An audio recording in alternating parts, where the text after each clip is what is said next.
Hey there! Have you observed the type of trees, bushes, grasses, and birds in the fields and parks of your school? Are they similar or are there variations? Yes, you got it. This video is on natural vegetation and wildlife. So let's start. The variation we saw was only in a small building called a school. But India is a vast country, and you can imagine how vast the varieties would be.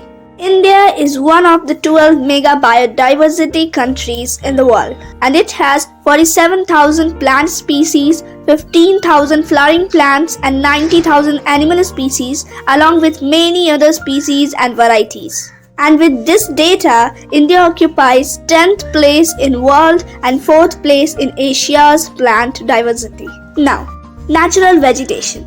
It refers to a plant community which has grown naturally without human aid. It is also termed as virgin vegetation. They are of two types. Purely Indian are indigenous, and those which are originated outside India are exotic species. The term flora is used for plants and fauna for animal species. This huge diversity in flora and fauna kingdom is due to following factors: relief and climate. Let's look into first factor of relief, that is land.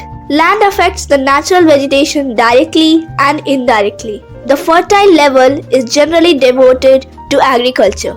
The undulating and rough terrains are areas where grasslands and woodlands develop, and it gives shelter to a variety of wildlife. Soils. Different types of soil provide basis for different types of vegetation. Sandy soils of desert support cactus and thorny bushes, while wet, marshy and deltaic soils support mangroves and deltaic vegetation.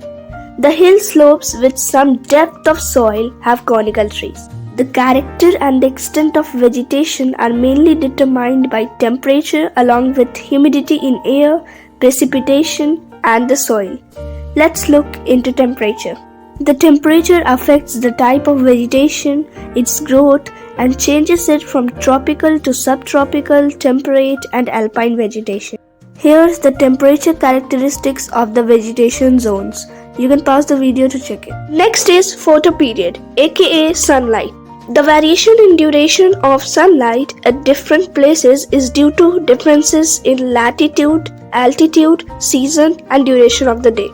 Due to longer duration of sunlight, trees grow faster in summer. In India, almost the entire rainfall is brought by the advancing southwest monsoon, that is June to September, and retreating northeast monsoons.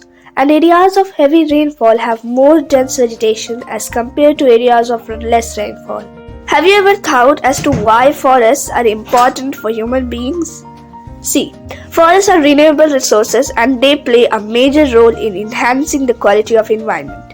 They modify local climate, control soil erosion, regulate stream flow, support a variety of industries, provide livelihood for many communities, and offer panoramic view for recreation. They also control wind force and temperature and causes rain.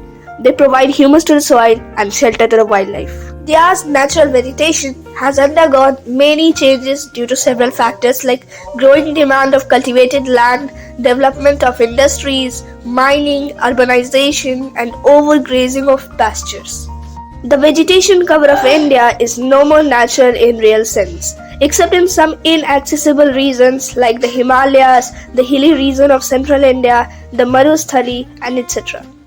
Also, according to India's State of Forest Report 2011, the forest cover of India is 21.05%.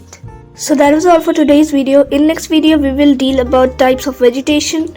Till then, stay safe, stay happy. Thanks for watching.